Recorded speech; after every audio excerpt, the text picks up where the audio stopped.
In the next few minutes, I'm gonna break down exactly what you need to be the man who makes your girl always beg for more sex and intimacy. Listen, one of the most positive feelings ever is having a girl that is deeply in love with you, like truly in her heart. She desires you and wants to be around you. She genuinely cares about your person and is actually committed to give the best parts of her to you. That's beautiful. And luckily, that's something that I could experience since I was young. I had girls writing me letters, making collages of us, or just being lovely and cute in that way that usually women behave when they're in love with a man, right? And when it reached to the point of having sex, the energy was very similar. They were very pleasant and hype and like actually wanted to be with me. It was like in their head they were really excited for that experience. But unfortunately, I wasn't able to match that expectation before. I was totally unaware and ignorant of some of the most important parts of sex. And because of that, these same girls that were very hype up to make love with me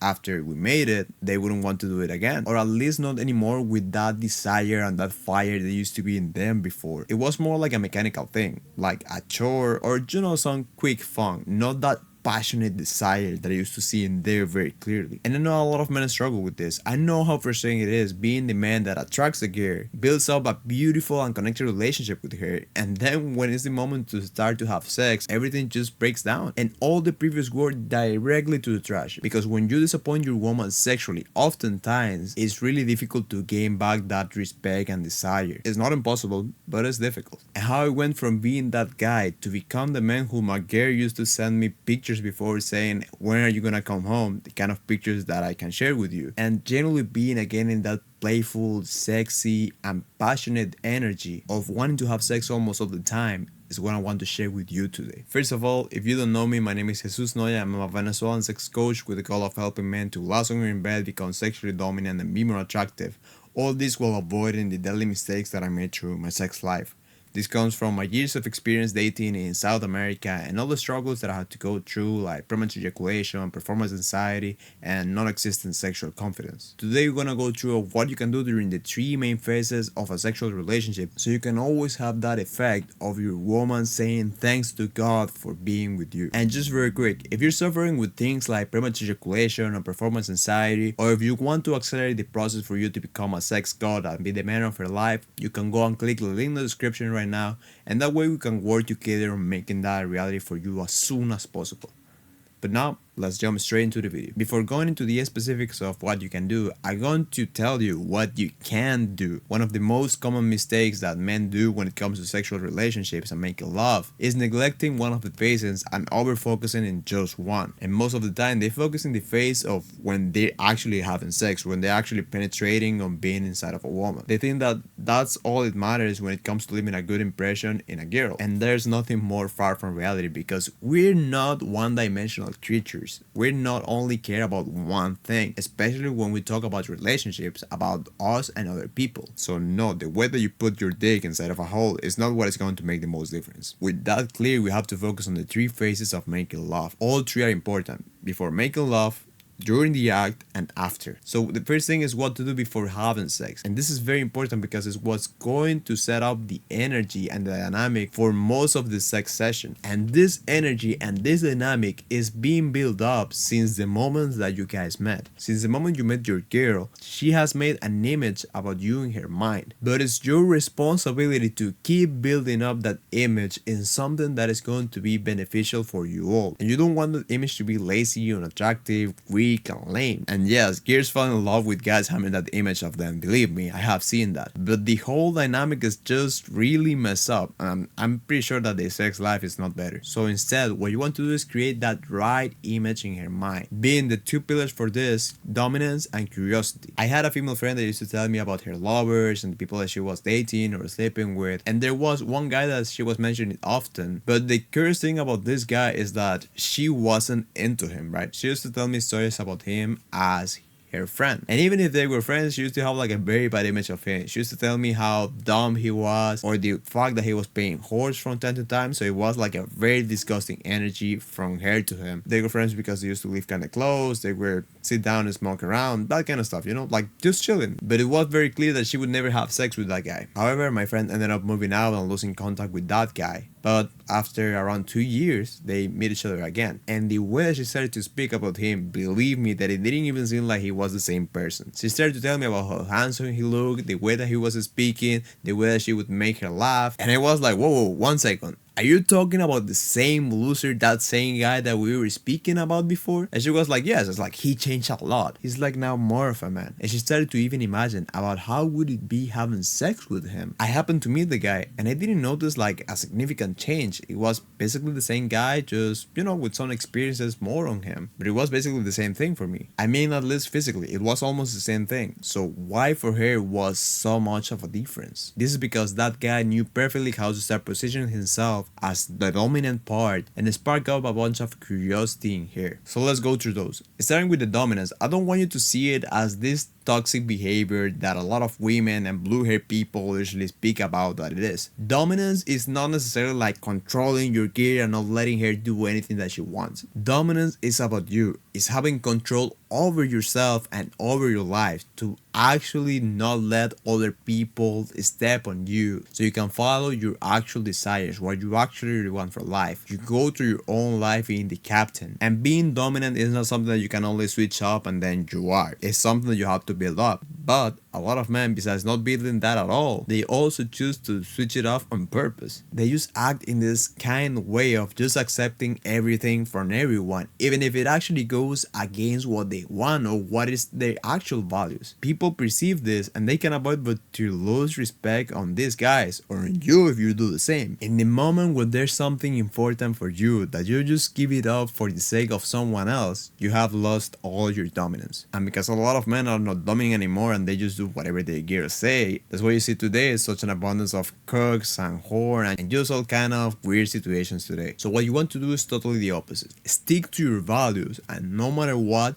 you stick to them. It's okay for any reason in the future you change your mind and your values are different. That's part of growing up. I was almost vegan before and now I'm carnivore, so I know how that works. But the difference is in not letting the world to just put things on you so you can just swallow them up. You have to be strong enough to go to the one that you know is the right path. A way to put this in practice is, for example, just taking a couple of minutes to sit down and write what do you want from life. Where do you want to go? What are the things that are really important for you that you want to do? You write them down, and when you have that clear, you know from now on what are the steps that you have to take to reach to them. If, for example, you're someone that wants to travel the world and meet a lot of different cultures, but your woman is kind of worried, she doubts if you can actually do the trip, she wants you to just stay at home and be safe. Being dominant is saying, this is something that I really want to do, that I know that is going to be good for my development, that is gonna make me grow above as a man, so I'm gonna do it. It's not like you're not taking her in consideration. You have to do that, right? She is your girl. But you can let this feel from her to be above of your purpose, of what you actually want for life. Because if not, it's not going to be good for you all. First, you're gonna be resentful to her, and secondly, she's going to lose respect for you for letting her manage your life like she's your mom when you're supposed to be a man. You're supposed to be her husband. You're supposed to be the one taking care of her. And the second way to increase your dominance is elevating your capacities. What I mean by this is making you more able to do stuff. You can achieve this through making money, enhancing your physical capacities, and learning new skills. For example, if you want to make a big trip to South America and you can't because you're broke, you have to go to your job, you have responsibilities here and there, that's a big barrier for your dominance. You're letting other circumstances to go above what you want or what your heart actually desires. But in the moment that you break this, you make more money and now you're capable to do it. That's when your dominance has been imposed over the circumstances. Now you're more in control of what you want to do with your life. Same happens with the physical enhancement. Imagine that your girl wants you to open a jar and you just can't. You guys can laugh about it and it's normal, it happens, right? But in some way she's going to see you a little bit,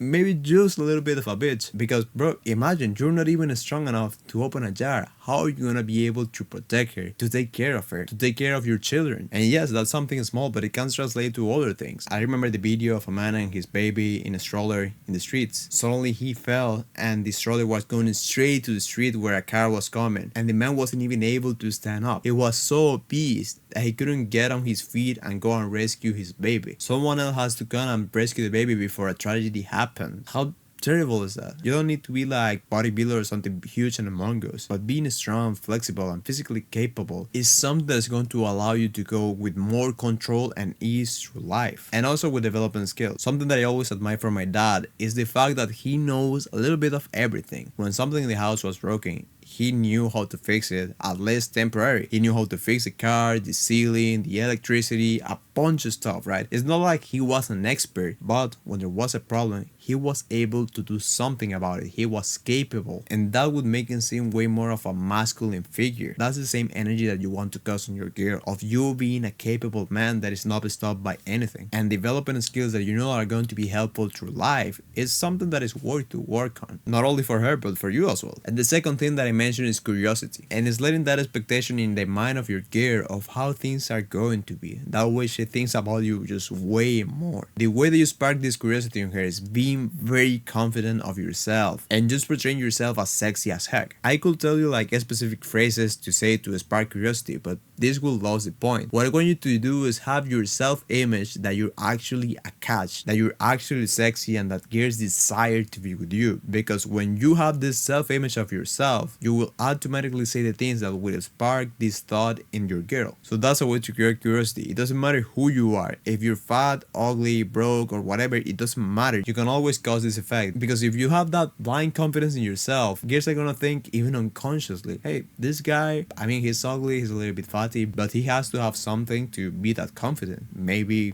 he's actually a good fuck. Who knows? You may think that gears don't think like that, but you would be surprised. And the next way to spark that curiosity, it goes more with yourself, with your life, and that's leading more of an interesting lifestyle. If your life is totally plain and it's like there's nothing exciting in it anymore, this is going to be a turn off for your girl. That's one of the reasons of why when you start a relationship, everything is going great, there's a lot of passion and sexual dynamic, and after a couple of months, it's like, just normal. It's like on flavor, like a bowl of oats. She already knows your habits, what you do every day, and it's like there's nothing new with you. There's nothing exciting about you anymore. At the beginning it was because she didn't know you that much, but she already read the whole book, so where's the point? A lot of men unfortunately get comfortable with this, and that's one of the reasons of what they get shitted on, because their girl find more exciting another man just for the sake of being new. Even if it's just this male neighbor, it's something new and exciting in comparison with the routinary life. To avoid this, you as a man can always keep building up your life, being in the pursuit of goals, so it doesn't matter how long your woman is with you, she can see you growing up and it's exciting for her. She knows in some way that there's always something new with you. There's always a new chapter that is coming up and she's excited to see it. Me personally, I have lived a lot of adventures in the last couple of years. My life is always changing. I have lived in 3 countries in the last 4 years. I had around 20 different jobs and met a lot of new people. And even in the last year when things have been like more,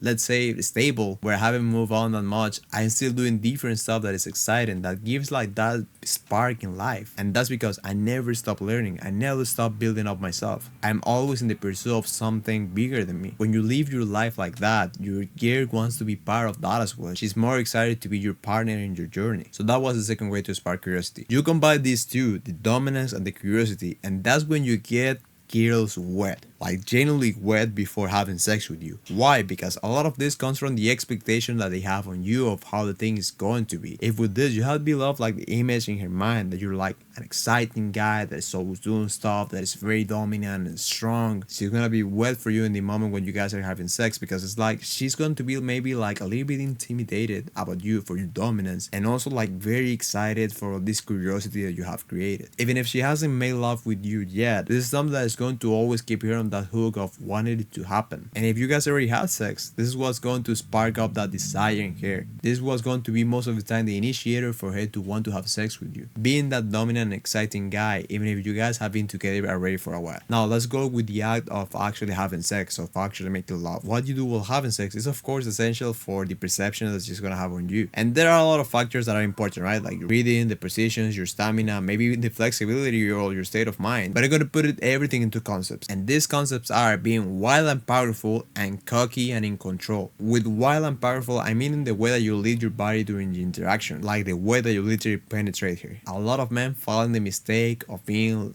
romantic, trying to be lovely or soft and cute. And they do this, for example, having sex slow, with a lot of kisses, and being always, how would you say, like caring, if you can call it like that. Women don't want this. Even if they say that they do, it's not the reality. And I know because I already went through that path, right? I thought that was what girls would usually want. So I would go like down of them and be slow and always saying like good stuff. And they would even come and everything. But I'm telling you, they didn't like that.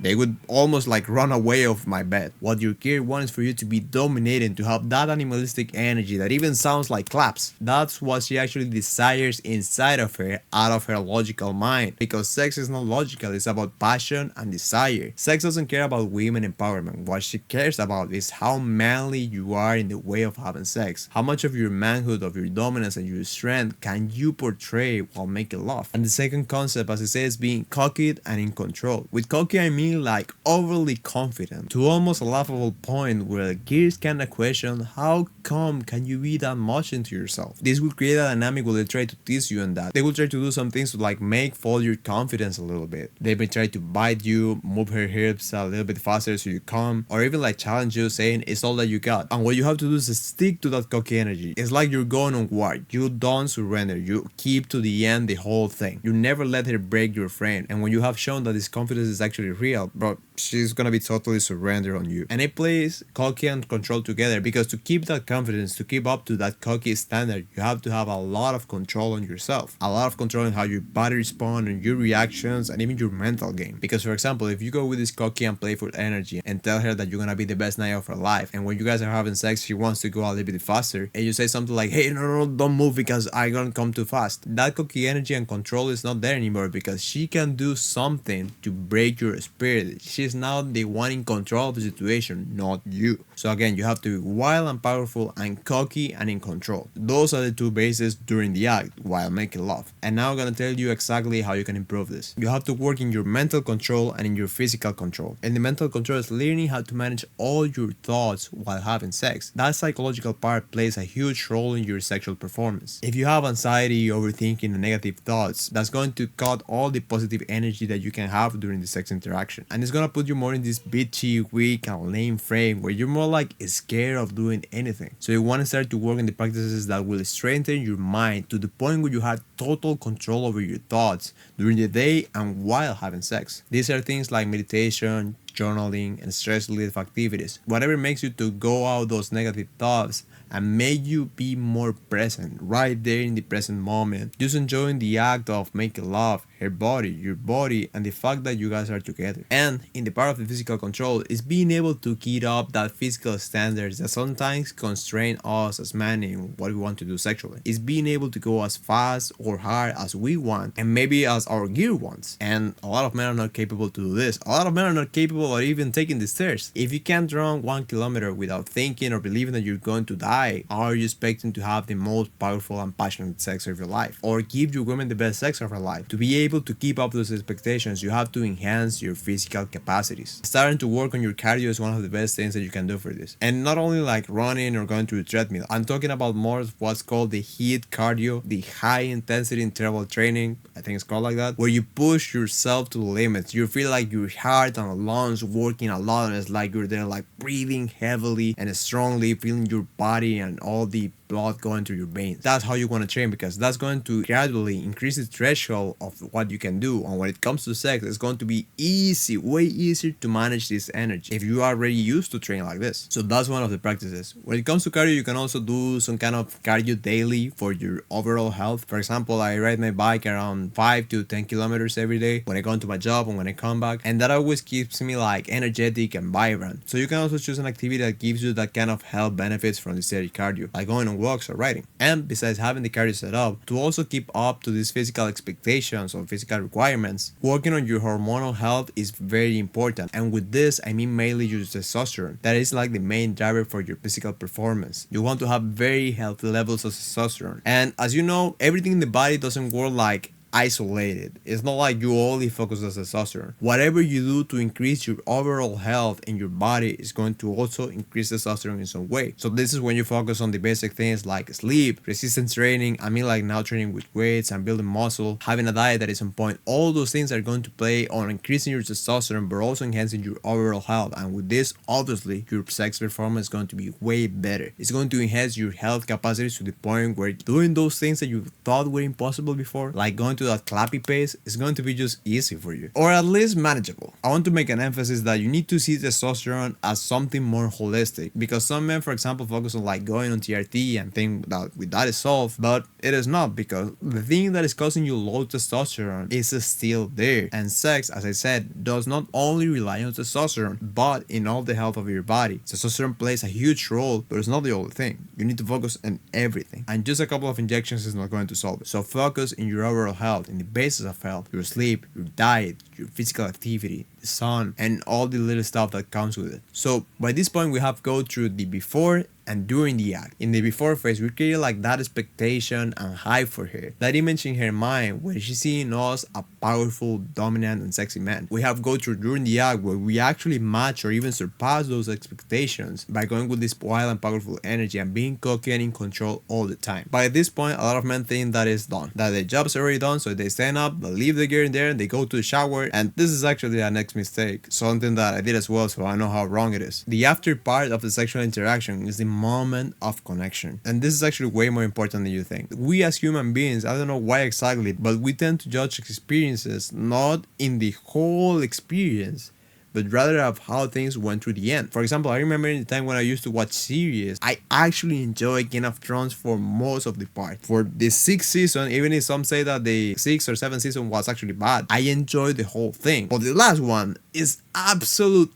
garbage, right? Absolute garbage, especially the final episode. It's one of the worst things that I ever seen, and it was actually so bad to the point that when someone asked me about Game of Thrones, I just ignored the whole rest. I don't care about anything. For me, it's a totally bad series, because whatever happens before, it actually just lead to that terrible and garbage ending. And this is something that happens a lot with relationships and with sex. You could have done perfectly the whole interaction, before sex, during sex, the way that you play, the way that you move, everything is perfect. If at the end, when you guys finish, you screw things up, it's done. She's going to remember you mainly as an asshole, especially if you do something specifically dumb. So if that's the case, what you have to do when finishing having sex, that is the time to connect with her. That's when you actually slow down and kind of like open your heart to listen to her and just be in the present moment with her. Some men and women have problem with this part, but that's because they usually don't choose the right partner. They go with things like casual sex or sex for the sake of pleasure and fun, and when real human feelings start to happen, they just run away from them. That's not natural, and besides not being natural, it is actually detrimental for you and her, for your souls. That's why in the first place you have to actually love and care about the person that you make a love with, and that's why she has to be your wife first, or at least you are already on plans of marrying her, and for any reason things just happen, right? Because if you're having casual sex, like randomly sleeping with women, what's the point? Why do you want to leave a good impression on her if you're never going to see her again? For arrogance? For pride? For not hurting your little ego?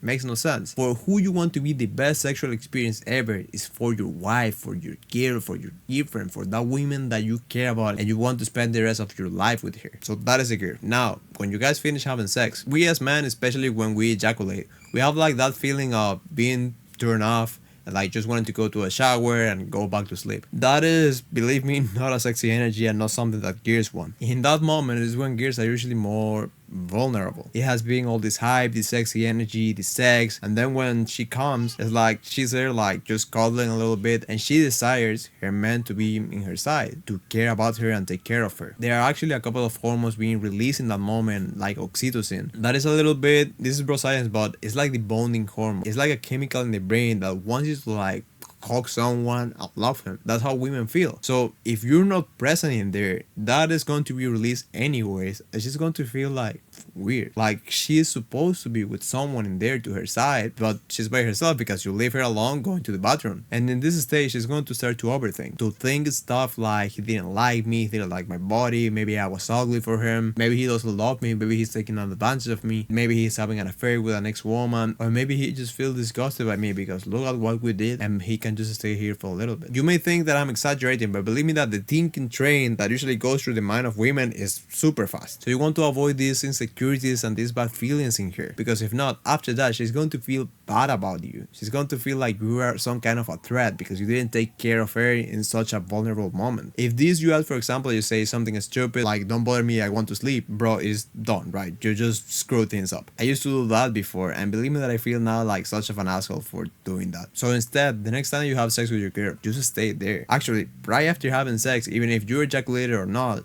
just hug her as tight as you can. Not obviously like squeezing her too hard, but that is the moment to actually be romantic and spend time with her. Of course, there's gonna have to be like a lot of sweat and liquids or maybe even semen or stuff like that. Don't feel like that is gross. Stop acting like a little bitch. That is part of the experience, and that's a way to make her feel secure that she can be with you and that you don't care about that kind of stuff. That you actually just care about her. So hug her tight, feel her body, feel the presence of you with her, and call there for a couple of minutes until you guys feel comfortable. When you guys feel ready, you can tell her to go and take a bath with you, so you guys have more of that fun and loving experience. And once that is finished, you keep that romanticism and that loving energy between you all. If you guys go asleep together or she has to go, you make her company, you call a taxi for her, you open the door, you call once she's at home to see if she's well.